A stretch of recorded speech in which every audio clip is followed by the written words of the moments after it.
And welcome to a new hour of CBS Sports HQ. I'm Amanda Guerra with you here. We are halfway through the college football season, getting you ready for Week 8, including the SEC on CBS, LSU at number 12, Ole Miss.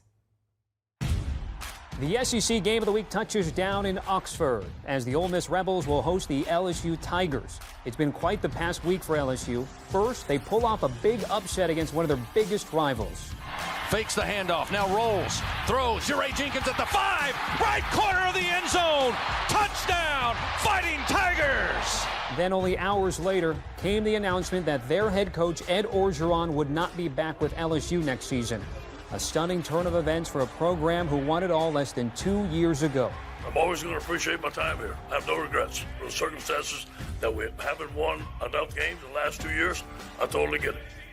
Orgeron, however, did commit to finishing out the season with LSU and will have to have his team ready to play against the high-flying Rebels. There's a fake on the handoff over the middle. Wide open Drummond. He catches it. He steps into the end zone. Touchdown, Ole Miss. It might have turned ugly at the end, but it was a big win for Ole Miss, who kept pace in the SEC West and could be one Alabama loss away from potentially playing in the SEC Championship. And if that's not motivation enough, all they have to do is look back to last year's matchup in what was one of the wildest games in college football in 2020, with LSU pulling it out late. Will this year's game provide the same fireworks in the annual Magnolia Bowl? We're in for a good one Saturday afternoon in Oxford. And we will start with that game. Again, I'm Amanda Guerra, joined by Brady, Quinn, Danny, Kanell. We're going to get you through some of the ranked games in college football this week. Let's start with LSU at number 12, Ole Miss. Of course, LSU is dealing with the Ed Orgeron news. On the Ole Miss side, Matt Corral saying that, Lane Kiffin saying that Matt Corral not in very good shape, carried the ball 30 times against Tennessee. So a lot is up in the air here. Brady, Ole Miss favored by 9.5 at home. What do you think about this game? I mean, I feel confident laying the points given what is the future and what is I guess out there for us is that Ed Orgeron's no longer going to be the head coach after the season. You wonder how the locker room's going to handle that with the writing on the wall, and yet this guy's still in your locker room. And I think it was well known, at least it was reportedly well known, looking back at last week, that this was probably going to be the case regardless of the outcome versus Florida. That team fought hard for him, though. I mean, bottom line is, I think all the pundits out there who are questioning whether or not the team's buying in or what the culture is there, regardless of the injuries, regardless of whatever else is going on, they're still fighting for it. They could have easily laid down, and they didn't. So I think they'll be competitive in this one. But, Danny, this game and the spread has more to do with me than if Matt Corral plays. If Matt Corral plays, I think you lay the points. I think he's that important to this team. He's that big of a difference maker in this matchup. If he doesn't, I'm on LSU because I think I've seen enough from Max Johnson, enough for some of the younger players stepping up in those roles where they can cover that number. Does Matt Corral play defense, though? Because that, to me, is the issue with this game. I think if they can stop the run, I think they'll be okay. Because Tyrion David Price went off last week, 287 for LSU. Last week I was wrong on LSU. I thought they threw in the towel. I thought the team was going to, hang it up on Ed Orgeron after getting beat by Kentucky. It was ugly in Lexington. Then they come out and look like world beaters. Now, Florida's quarterback's throwing 4 interceptions didn't help them that much either, and I don't expect whoever's playing quarterback for Ole Miss to turn it over that much. But I still look at this Ole Miss defense, and I don't know if I trust them across the board to shut down this LSU offense, which all of a sudden looks more balanced than it had up to that point. I like Max Johnson a lot. I love what we saw from Tyrion David Price last week as well. I think this one will live up to the shootout standard of this crazy high point total. And when I look at Ole Miss, the last couple games they've played in have been close, one-possession games. I know the Alabama game got sideways. I don't think they're going to get blown out by LSU, but I do think this will be a closer game in the end that's higher scoring. So I'm on, right off the bat, off the different side of Brady. I hate it, but I am on LSU, and I'm on the over in this one. So the under, to me, is the only solid play you can get right now. I would not make this bet on the spread until I know the health of Matt Corral. Right. I mean, if he's going to go, then, again, I'm on the side of Ole Miss. If he's not, I'll go ahead and take the 9.5 points. So, to me, that's what the spread hinges on right now. Again, he's the Heisman candidate. He's number 2 in the odds right now. There's a reason for that. There's a reason why he carried the football 30 times last week. He's important to this team. So, it all hinges on that for me. But I'm on the other side of this because I think it will be the under, and especially if Corral doesn't play, it's going to be the under. Well, Bryce Young is still the favorite to win Heisman as of right now. So let's talk about Alabama. Tennessee at Alabama. Alabama back in the playoff picture, sitting at number 4 there. It's a big number at home, though, 24.5. The total here, 67. So another high number there. Danny, what do you think? Never bet against an angry Alabama team, whether it's a total coming into a season, when they're kind of counted out, or when they're coming off a loss like we saw last week when they went to Starkville and just absolutely manhandled Mississippi State. I think it'll be similar to what we saw last week. You saw leadership from this team and Will Anderson on the defensive side of the ball, who may be one of the best defensive players in the country. I think you'll see this team really focus in. And Tennessee, off an emotional loss, we saw that game was crazy. The atmosphere, for them to get amped up against what is the better teams in the country, I don't think they put up much of a fight. I think it'll be a lopsided affair. So I'll lay the points with Alabama, and I think they'll be able to slow down Hendon Hooker. He got banged up, too, at the end of that game. Yeah. So I think whoever's playing quarterback for Tennessee is going to struggle against this angry Alabama. I was just going to say, if it's Joe Milton, Yes. you lay the points. You don't even need to watch the game if that's the case. I still have some concerns for Alabama. As much as I think you saw their defensive improvement going up against Mississippi State last week, schematically, their offensive line, their protection schemes, they've gotten exposed. Like, we just rolled through some highlights. Keep an eye on Bryce Young on those highlights. Right after he's throwing the football, he's getting hit every time. There's free runners. They're wrapping around linebackers if they're not free releasing those running backs. Brian Robinson in particular, they're bringing those guys. They call them green dog or key blitzing.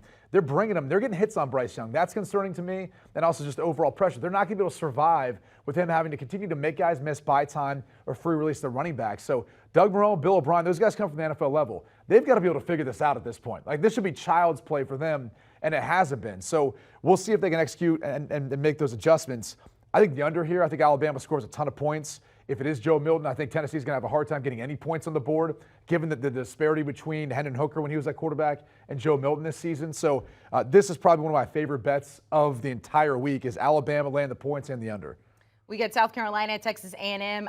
Danny did not get to see last week to talk about hangovers in any which way. That's right. A&M did not have a hangover. They went to Mizzou. Whatever that would have been. Like the good, the bad, I'm not really sure there. A&M favored by 21 at home. The total here is 45. What's your play in this game? So I hope people don't think I have a problem or anything talking about all these hangovers. It is a sports analogy, okay? We're just trying to figure out, is it after a win or a loss? It could be both. It could be both. It could be both. Now, if you want to talk about hangovers, oh no. Zeb Nolan, game-winning drive coming in relief of Luke Doty, who's out for the season now for South Carolina. I actually think the South Carolina offense is better with Zeb Nolan, the graduate transfer who turned in the clipboard and the hat to come out because they were so thin at quarterback, and he's actually played pretty well and did lead that game-winning drive.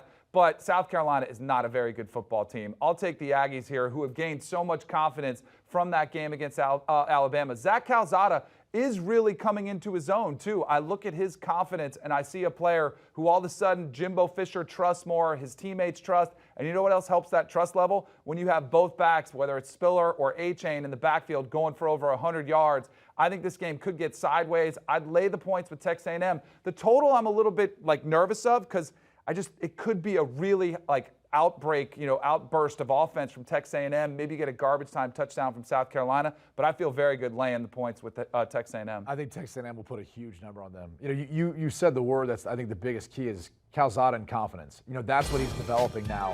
He's got confidence. He's got a much better feel in the passing game, and he doesn't have to worry too much because of the two running backs you had discussed. So I think South Carolina is going to have a hard time stopping this rushing attack. Calzada will be able to make some plays through the air. I wouldn't be shocked, too, by the way, if the Texas A&M defense doesn't score some points of their own in this one. I think it could be that sort of game. So I'll lay the 21, and I'll take the over of 45, which is a little low for me considering I think what Texas A&M will be able to do, especially looking at what they did last week versus Mizzou. Taking the over in that game, let's recap their picks here. I believe we did have one lock unity. We'll give you all of them, and of course your little sprinkles or whatever they are.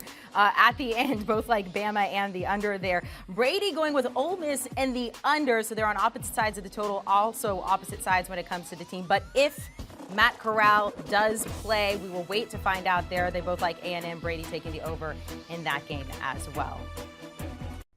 Well, coming up, Cincinnati now up to number 2 in the country. Its highest ranking ever, but they cover the 27.5 at Navy. We'll talk to Brady and Danny about that next. taking a look at some AAC and ACC ranked games coming up this week, including Cincinnati, nearly a 30-point favorite there at Navy, Tulane at SMU. Pitt, the Panthers 5-1 for the first time since 2015. And then the game that terrifies Danny Kanell, Wake Forest at Army. He'll tell us why here in just a second. But let's start with number 2 Cincinnati at Navy. Cincinnati has scored 50 points in back-to-back games for the first time in school history. Big number here for them, 27.5 on the road. Do you think they can cover that, Danny? I so badly want to get this number at 28 because I'm on Navy. It's really hard to blow out Navy because they slow down the game with the triple option, although I think Cincinnati will be able to do that, and Cincinnati needs style points, and they've been getting them. So for that reason, I like the over more, but 27.5, I'm kind of waiting on that one to see if I can get it at 28.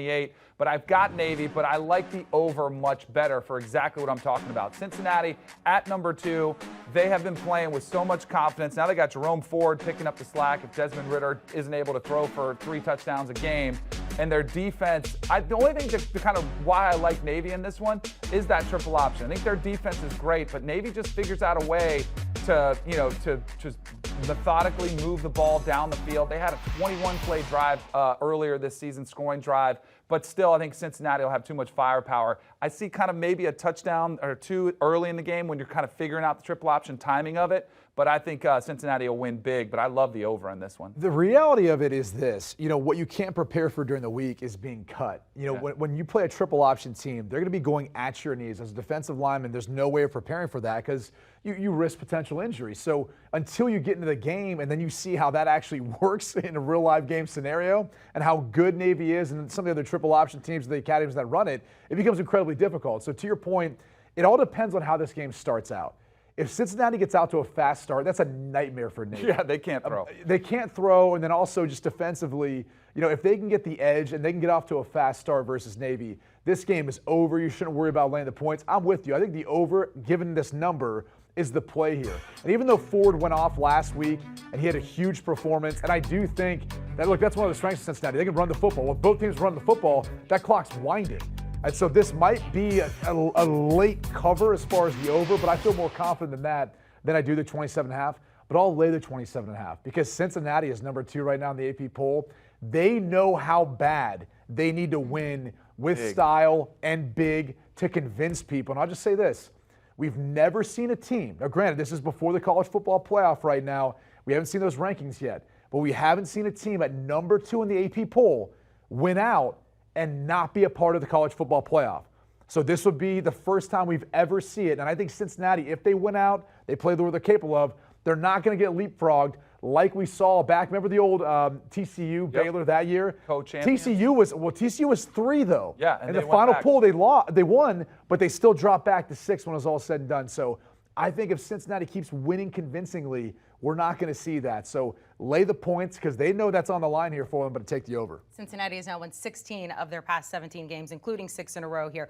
All right, we get a little Thursday football. Tulane at number 21, SMU. Both of you like the Mustangs in this, but you're on opposite sides when it comes to the total yet again. Brady, go first. Yeah, look, SMU is one of the more prolific offenses. Tanner Mordecai does a tremendous job. This is a bad year for Tulane so far. I think the only thing you could bank on that could potentially mess up SMU not scoring as many points, and it's a big number at 70, is the fact that Tulane, they'll get some negative plays. They'll get some tackles for loss, some sacks. Maybe that leads to a turnover or 2 that keeps it under that number. But the way SMU likes to play, one, lay the points with them, but even more than that, I think they're going to put up a bunch in this one. I like SMU a lot here. Tanner Mordecai's got 26 touchdowns on the year. He's tied for the league in the country. Spectacular. Garrett Riley, Lincoln Riley's brother's calling the plays, and he's dialing up some really good shots. They're pretty physical up front. I mean, they showcased that against TCU, a win against a Big 12 team. I think they'll have a big number. I'm more concerned about Tulane, who, they looked good against Oklahoma, but since then haven't gone over 30 points. I think SMU will be able to have more success against them defensively. So I think SMU will put up big numbers. I don't trust Tulane to get that cover, but I love laying SMU to 13.5. And you know who's rooting for SMU every single week until they meet Cincinnati. November? Yes, and they Cincinnati, need them baby. to keep winning and winning impressively, because you need the American for a top 20-ish matchup between SMU and Cincinnati, and then they would play again in the American Championship game most likely. They need one more feather in their cap really to impress them as a resume builder. Let's talk about the game you said terrified you during the commercial break. We get number 16 Wake Forest at Army there. Wake Forest still undefeated. The last time they went 6-0, 1944. Why does this game terrify you, Dave? So I'm an ACC guy, and everyone's really? been bashing the ACC, and deservedly so, because it's been a rough year now that Clemson's no longer the standard bearer. And Wake Forest has been eking out some wins, but they've been winning. That's all that matters. They won in overtime against Syracuse when they almost blew that game. But Dave Clawson's squad, I do think, sets up nicely for them to win, possibly be an undefeated team at the end of the season. But Army is getting closer and closer to knocking off a Power 5 opponent. They almost did it a few years ago against Oklahoma. They almost did it a couple years ago against Michigan. They almost did it last week against Wisconsin. This game terrifies me for the ACC, but I like Sam Hartman, the quarterback at Wake Forest. I think this team will be dialed in. I think they'll be focused. I think they realize the opportunity. But anytime you play Army in that triple option, like we were talking about Navy, I'll go ahead and take that. The one thing where I like the over even better is Wake Forest offense going to put up a bunch of numbers. Army has struggled against pass. They struggled against Western Kentucky earlier this season, got their first win against them. I think Wake Forest will be able to put up some big numbers. I think Army will get one of those early game drives where they're able to drive the length of the field and put up some points. The mismatch is the secondary for Army versus those wide receivers you touched on. A.T. Perry at the outside, Jaquari Robertson. Look, they had a tough matchup a couple weeks ago versus Syracuse, but they've had now a couple weeks to prepare for this one. So that was a conveniently placed bye week to prepare for what is a triple option attack. So I think they'll be ready for it from a defensive standpoint. I don't have as many reservations. I think whenever I was alarmed was when I looked at the spread, I'm going, only 3 points? Yeah. I mean, the way Wake has played this year, you'd think they'd get a little bit more even though they're on the road. But I think Wake's going to put up a good number here, even though the game will be shortened due to Army's offensive attack.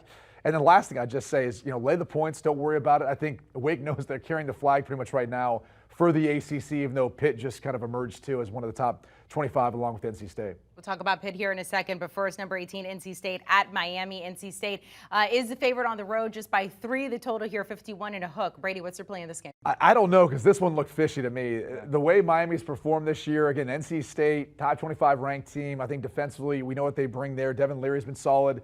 I'm looking at it going, it probably should be a little bit more. I'm not really sure what to make of this Miami Hurricane team. They've always come out as front runners. I think when they get off to a good start, you know what they're going to be able to be at some point latter portion of the season. That hasn't been how their season has gone. De'Aaron King's no longer there anymore. I look at a lot of the dynamics there. You're hearing Manny Diaz, hot seat, all those conversations. I'm laying the 3 points with NC State. I think they have so much more to play for at this point. I do think this will be an under game, though. Low scoring. You're going to see NC State's defense step up, make it hard for Miami to score. And on the flip side, it's just not the MO for NC State to necessarily put up a ton of points in this one, especially versus a team that I think matches up well with them. And look, Manny Diaz may be coaching for his job. Is that fair to say at this point? Absolutely. I mean, at 2-4 with the expectations they came in with, and there were a lot of Hurricanes fans that were gloating over Florida State's 0-4 start, and now with Florida State and Miami the same exact record, I think they're wishing they'd take some of that back.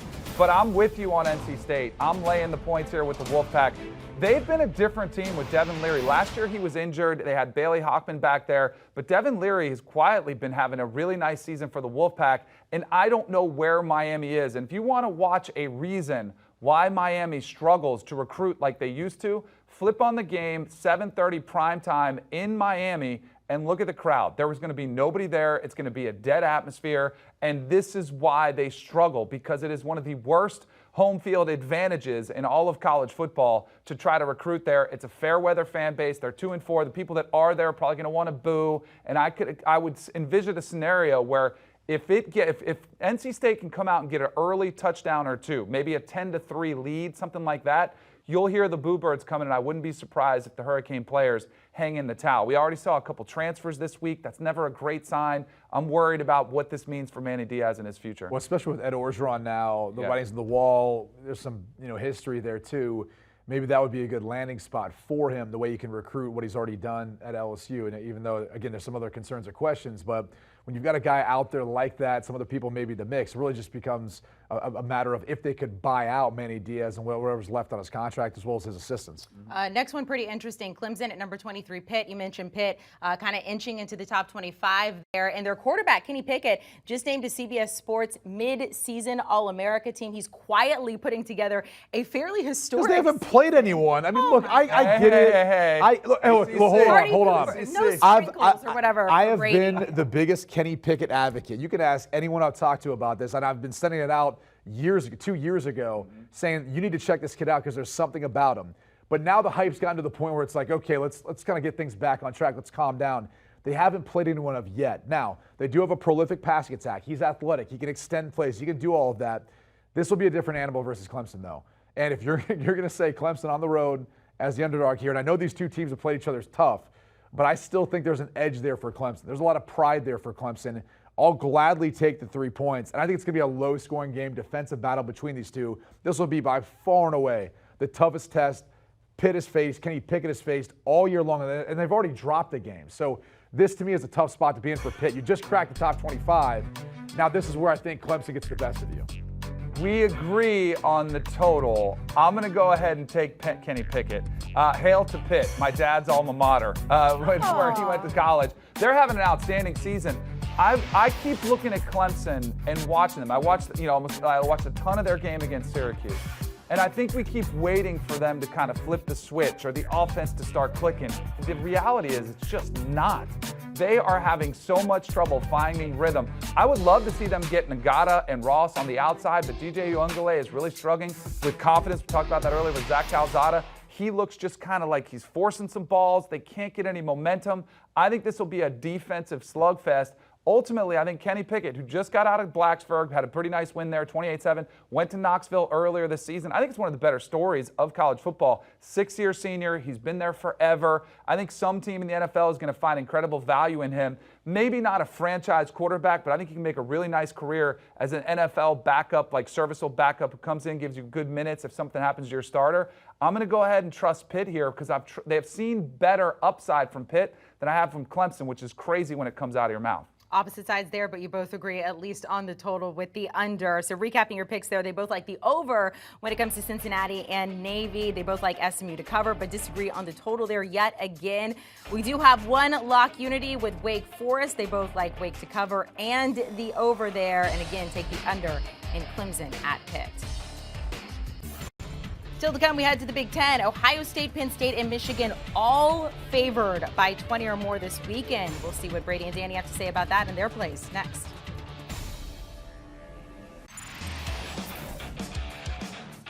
Welcome back into CBS Sports HQ, getting you ready for Week 8. Yes, we are all ready to Week 8 in college football. Taking a look at some of the Big Ten ranked games we've got coming up this weekend. Indiana has not been able to beat Ohio State since 1988. Not looking good this weekend. We'll ask Brady and Danny about that. Northwestern at number 6, Michigan. Michigan still undefeated. And then, of course, we'll talk about the H-word hangover with Purdue, with Danny Kanell, and see what he has to say about that game. All right, let's start number 5, Ohio State at Indiana. The Buckeyes, heavy favorite here on the road by 20 there. The total is 60. Brady, what's your play in this game? Yeah, I mean, look, I'd like Ohio State. I think, after they stumbled early versus Oregon, they have really made a bunch of fixes defensively, changing up some of their scheme, putting their players in better positions. But offensively, too, I think C.J. Stroud has really continued to grow from it. And it helps when you got Trayvon Henderson at the running back position. He's really exploded. And I think that's what you're going to see here. You're going to see a heavy dose of the run. They'll mix in some of those shots, some of the screens to the wide receivers on the outside. But it's going to be a big difference, I think, from what we've seen in the past from Indiana. High-pressure defense. They like try to stack the box, stop the run. I don't think they can afford to do that with their secondary right now, with their inability to score points on offense. When you look at the mismatch with whether it's Wilson or Olave or any of their depth of wide receiver, this could get out of hand.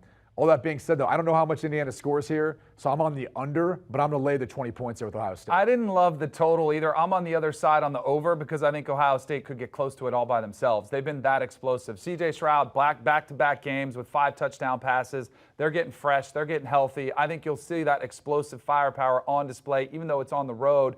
Indiana, I feel bad for them because I really love the Tom Allen story of last season. but they are having a setback year, and they've had some injuries, and Michael Penix has struggled coming back off an ACL injury. Now they're playing a different quarterback. It has just not been the same story. I like Ohio State in this game, big.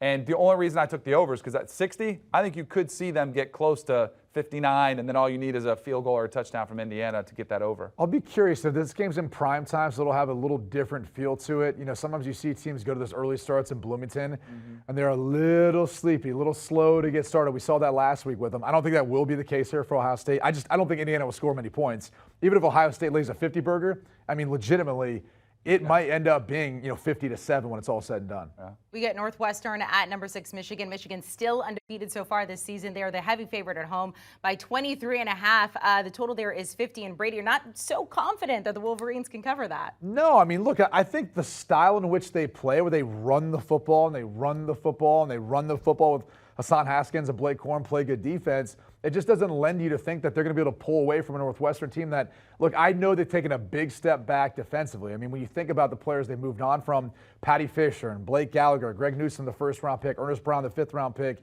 like they've lost a lot. Mike Hankwitz is gone now as their defensive coordinator. They bring in Jim O'Neill. There's a learning curve there. I get all that.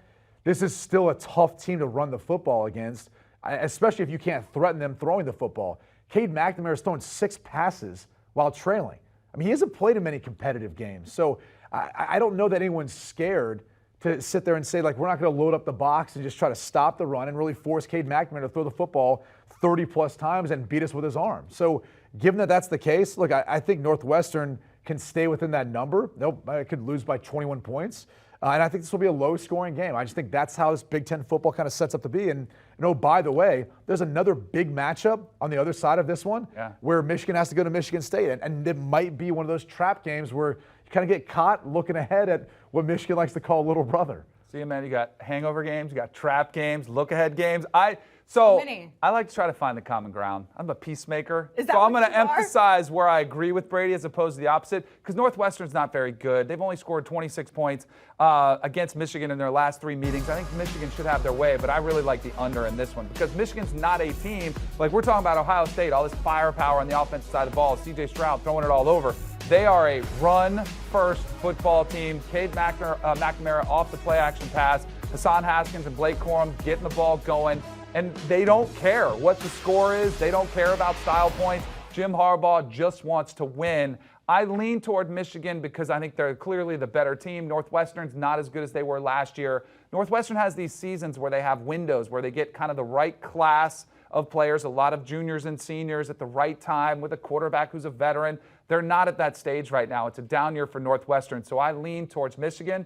But it is a big number to trust a team that doesn't blow a lot of people out this season. I mentioned coming into this that Ohio State, Michigan, Penn State all favored by 20 or more this weekend, and that is the case. We also get Illinois at number 7, Penn State here. Penn State also getting 23.5 at home. They're coming off their bye this past weekend. The total here 46.5.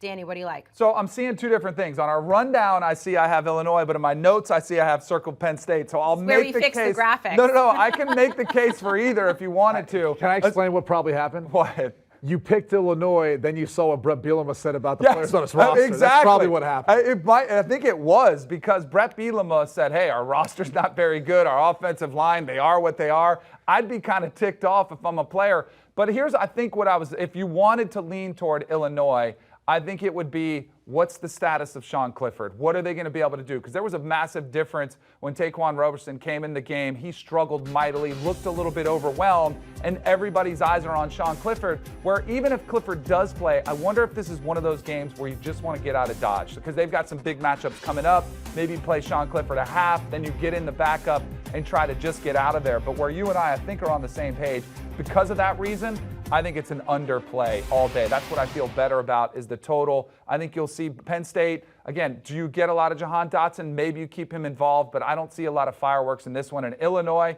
I don't know what you're going to get out of them. Just coming off a 24-0 loss, I don't think you'll see much from their offense, so I like the under. That's what scares me about this a little bit as far as picking the over or under is, will Illinois show up in any capacity? How is that locker room going to take the words from Brett Bielema? That being said, I do think whatever he said publicly, he's probably said to these young men in person. He's probably addressed this with them and said to them, hey, look, you guys aren't playing up to a certain standard, and I'm going to try to replace you now. And you have, and by the way, you have the opportunity to go somewhere else as well. I mean, that's what the transfer portal offers now. I mean, you look at a team like Michigan State, they have 20 new incoming freshmen, they have 20 new transfer players. That's damn near half your roster in just one offseason. It's like the pro model now. So I think that's what you're getting. And I don't fault Bielema. If he did, I hope he told them, to their face and in person, if he's going to air it like that publicly. But again, it begs the question, where is the headspace of this Illinois team, of this locker room? Because you're going on the road. That's a tough place to play. And so all that being said, I'm laying the 23.5 points. I feel good about that. I just don't know what type of fight Illinois is going to put up. And so for that reason, too, I'll take the under. So both of you like the under. Danny, which team do you want? I'll go Penn State. I'll go Penn State. Penn State. They've beat them by 35 points the last 3 years. I think it's just this is a mismatch. Lock unity. Yeah, there we go. We're going to change it at all right, the end. let's do it. All right, finally, Wisconsin at number 25, Purdue. Purdue coming off that big win against Iowa there. Before we even get to that, what do you think about the line here? Wisconsin 3 on the road. What do you think? I mean, Vegas has, for whatever reason, been a fan of Wisconsin all season. Yes. I was there week 1, and granted, they were at home, started the season off, ranked, I believe, number 12 at the time, versus Penn State. They were favored, they lost. They were favored later on versus Notre Dame on the road back. That's when they already started kind of losing and starting to fall by the wayside. They were favored again at home versus Michigan. And I'm going, Michigan's still undefeated at this point. I don't get it. I think they keep banking on this defense stepping up and the offense eventually turning for Wisconsin. I don't see that being the case. I think when you look at the passing attack, what David Bell was able to do versus Iowa last week in a big way, helping pull off an upset. I think he had 240 total receiving yards, and total offense for Iowa was like 271. And so it was a huge performance. And I know this is a big challenge going up against this Wisconsin defense, but bottom line is I think both teams are going to score enough points to hit the over. This over-under set really low, and I'll take the 3 points. I'll take the 3 points in Purdue. I don't think they have a hangover game after that big win, Danny. Amanda, you know how you get past the hangover the next morning? You start with a mimosa. You just don't drink that much the night before. That's Danny. true. But if you have, then you start with a mimosa the next day, which is what? Did you see Purdue's offensive lineman somebody threw a beer and he just chugged it right on the field? Yeah. So they're already preparing for that hangover. Chris I actually 14 straight times Wisconsin has beat Purdue. I think I'd like Purdue not only to cover, I think Purdue wins this game outright. I'm with Brady. What the heck do the odds makers see in Wisconsin? Because we still haven't seen that version of this team, and yet we're all expecting it to come out. I don't think it gets there. David Bell has proven to be one of the most explosive receivers, not only in the Big Ten, but in the entire country. I think this is more of a confidence builder. They've got their best record under Jeff Brom. I think they're starting to have more belief. And if you're worried about a hangover, tell them, hey, how many times have you beaten Wisconsin? When was the last time you beat them? Give them a carrot to hang out there. So I'll take Purdue. I went the under on this one, Brady, because Purdue's defense is actually playing pretty well this season. Second in scoring in defense. Yeah, so he's an animal. So I like the under in this one because was Wisconsin going to score many points? That offense has been struggling. No, and when Jalen Berger leaves the program, he was a 4-star recruit, one of your more dynamic backs, which they need. They don't have that home run hitter in the backfield. If you're not going to open things up and just let Graham Mertz sling it, and when he has done that, he's turned the football over a bunch. You're going to have problems scoring. So that was one of my hesitations, I think, in taking it. But it's set at 40 points. I mean, it's so low. I've witnessed too many games this year with Wisconsin where they'll get enough field goals. They'll put together enough points to hit that over. Last week, I fell for that because it closed at 37.5 versus Army, and I figured, it's got to go over. Went under. So went under. Yep. I was 13-3 last week over unders. Nice. I'm feeling confident this week. There you go. Very nice. All right, let's recap their picks. Brady's been hot. We'll see what they think about this. Okay, so you both because I had my notes, and then, of course, we like to change our picks in the middle of the show. You both like Ohio State and Purdue to cover, and then, yes, we do get that lock unity there with Illinois at Penn State, both going with Penn State there and the under. Coming up, we've got Big 12 and Pac-12 games in one with a lot of history for one Brady Quinn. Notre Dame at USC. We'll talk about that next.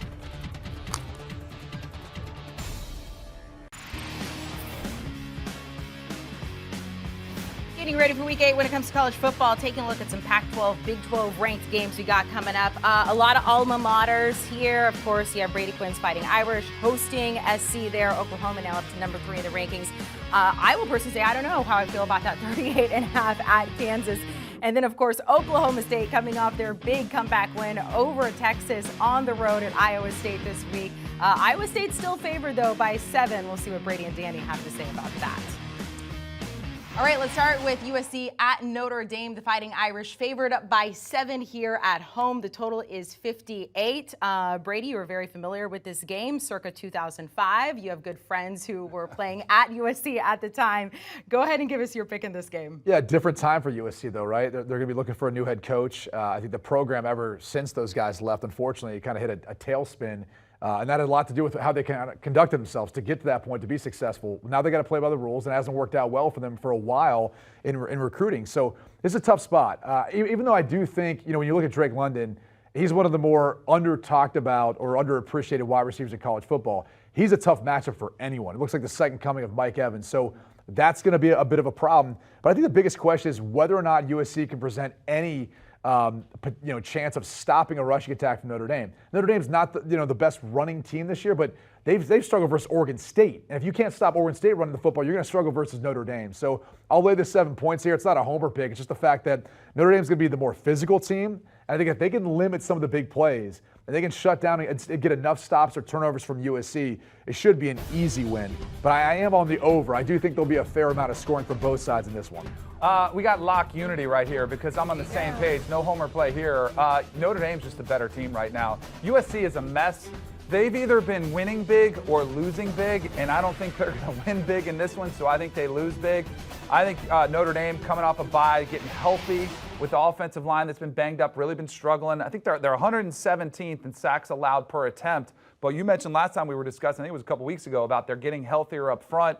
I think they'll be actually able to throw the ball against this USC defense, which has been struggling.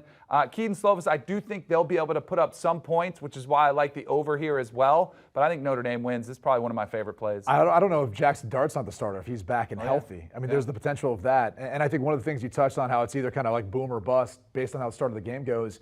One of the things I see with USC is there's no adjustments. Now, granted, again, when you fire head coach Clay Helton during the season, you're going to be trying to just get the team out there, get them prepared.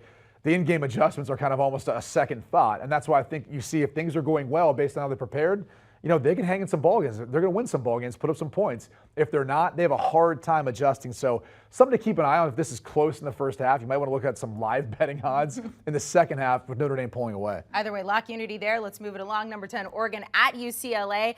The Bruins getting 2.5 there at home. It sort of seems like which version of these teams show up to this particular game here. Danny, what's your best play here? So I watched a lot of Oregon recently. I picked them to win the Pac-12. So I've been like, oh man, my pick, I hope they get better. They are still struggling. Last Friday night against Cal, I'm watching Anthony Brown. This offense without C.J. Verdell, they've kind of been struggling to find their way. I know Joe Moorhead was out for the Stanford game. Then they had a bye week. I don't know if he's still not a bit able to be around there full time around the facility. In the Ohio State game, they were 50% on third down. Since then, they've been around 30%. Not very good on third down. They can't stay on the field. Meanwhile, UCLA, I think we're going to see the best version of UCLA. We saw them at home with that impressive win over LSU. I know it doesn't resonate quite as well, but I trust Dorian Thompson-Robinson more. Back with Oregon, I wish they would give Ty Thompson more reps during practice so he could get in the game. He's played a little bit, but I think for the upside, he's the better option. Until they make that move, I trust Oregon more. So give me the Ducks. There's just no passing attack. Or give me UCLA. I'm sorry. Yeah, there's just no passing attack. Well, one thing we do agree on, though, is we think it's a low-scoring game. Yep. I think both teams can run the football effectively. It's whether or not Dorian Thompson-Robinson can really be what I think UCLA fans are hoping he will be and take that next step. Here's the problem when I'm looking at this game. I don't know how far apart these two teams are. Yeah. And because of that, I'm willing to take the 2.5 points purely because I really do think it could be a 1-2 point victory one way or another, or somewhere in that ballpark. So, look, this will be a signature win for Chip Kelly, maybe his best since being at UCLA. And I'm not saying he doesn't win it.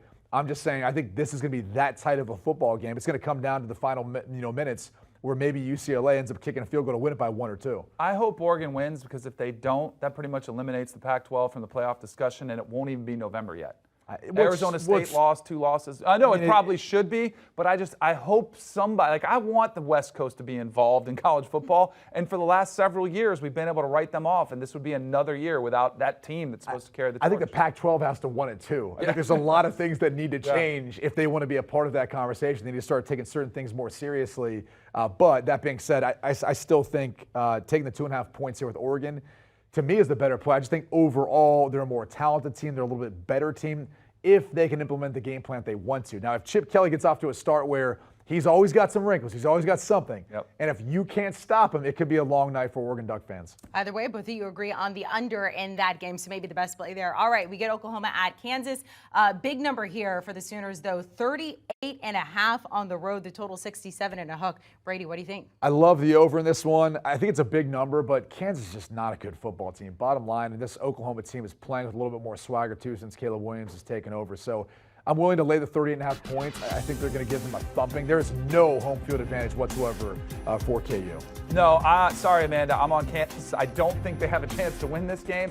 I love what Caleb Williams is doing. It's opened up Kennedy Brooks, but I don't trust that defense completely yet. I think Kansas will be able to put up a touchdown or do something Oklahoma's been struggling with.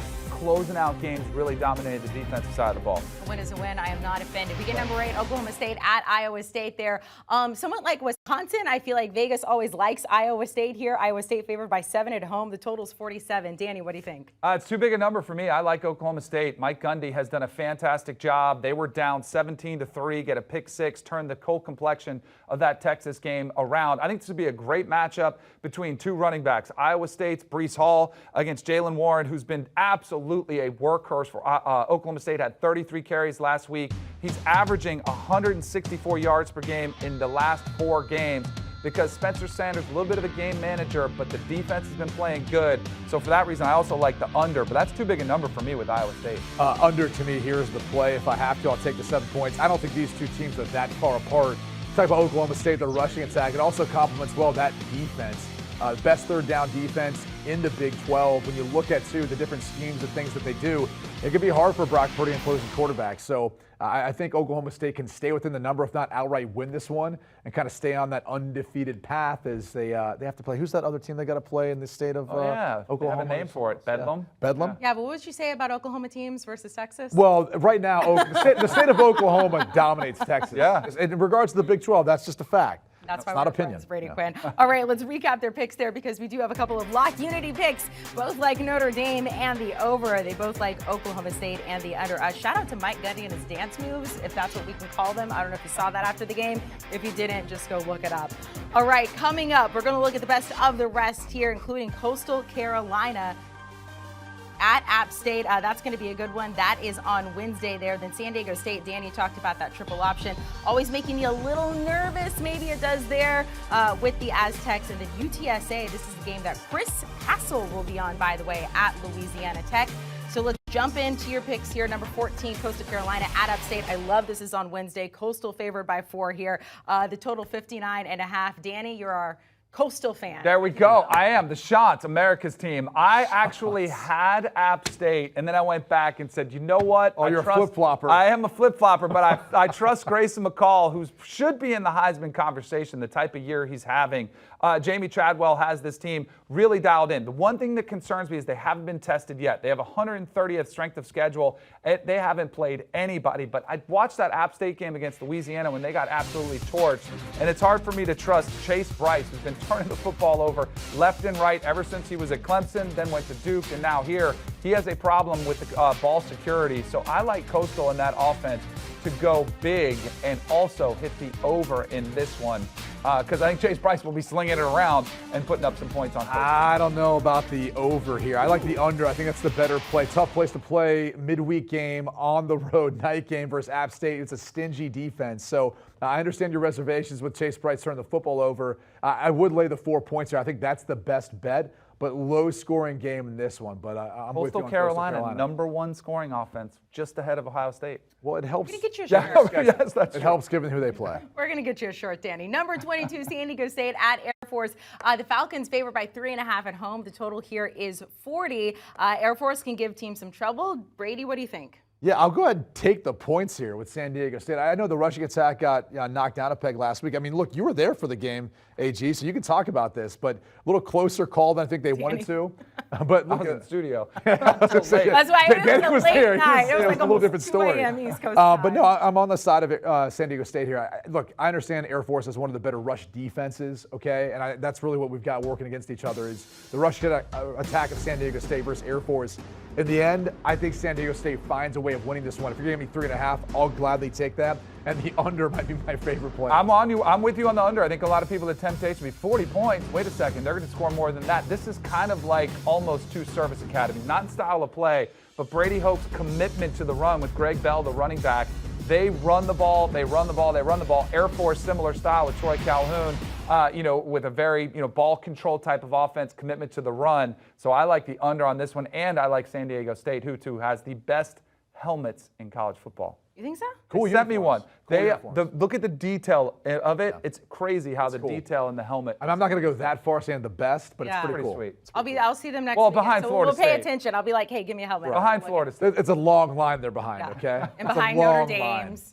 Oklahoma's just average, let's be honest. All right, finally, we get number 24, UTSA at La Tech there. Congratulations, UTSA. First ever appearance in the top 25. As I mentioned, Chris Hassel is going to be calling this game there for CBS Sports Network. UTSA favored by 7 on the road. The total here is 59. Danny, what you think? Give me UTSA. First time in school history. I think they're fired up. They're pumped up. I think that infuses some life in this team. The number concerns me a little bit because it seems like a little bit of a trap. But Frank Harris, Sincere McCormick, the running back, really has been a nice balanced attack. They've got 3 wide receivers they've been able to spread the football around to. I trust UTSA more than I do Louisiana Tech. And I don't think I had a play on the total. My play on the total, the under. Look, UTSA is one of the more well-rounded teams. I think when you look at why they're undefeated at this point, you touch on the offense. The defense is going to present some challenges, I think, to Austin Kendall. So this is a low-scoring game to me. I'll lay the 7 points. I'll be honest with you. I think the under is the play. I don't feel great about the 7 points because as much as UTSA is excited about this ranking, a lot of texts on the other side say, hey, we don't get this many opportunities playing top 25 teams. We can play spoil on this one and kick them right back out of those rankings. But I'll lay the 7 points, but I like the under better. And what's your record right now with totals? It's good. I was 9-7 last week against the spread, but 13-3 over-unders. That's why we pay attention to those. All right, let's recap their picks. In this particular one here, we do have a lock unity when it comes to San Diego State and the under, the big play there for both of them as well. They both like UTSA to cover the 7 on the road. Lock unity picks. 6 of them, Danny. Now we're up to 6 because which one is the one you need to change? Illinois. Penn State. Illinois at Penn State there. We're like covering every conference, too, if you look at it. You got an ACC, an SEC, independent Pac-12. Sprinkle it. Can we, next week, can we have a bonus pick? Because he gets to pick his alma mater because they're in the top 25. On Florida State, I never get to pick them. I want a bonus pick.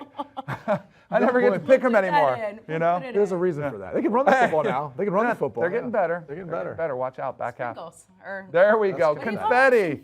Confetti. Sprinkles are on donuts and ice cream. And apparently we don't sprinkle down the confetti. It rains. That's right. It does.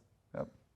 Okay, Florida State, 35-point favorites against UMass. I'll go ahead and lay the points. Take the Seminoles big. Watch out. I'm telling you, they're going to make a bowl. They have to go 4-2 the last 6 games. They're 2-4. I think they'll get there. Well, they play in the ACC. All of a sudden, they're getting better, and everybody else looks beatable. Like Miami all of a sudden looks beatable. Florida looks like they could be beatable. Watch out. Clemson, watch out. Clemson. Yep. Danny's coming for you. Danny Kanell, Brady Quinn. I'm Amanda Garrett. Thank you guys so much. We have much more coming up.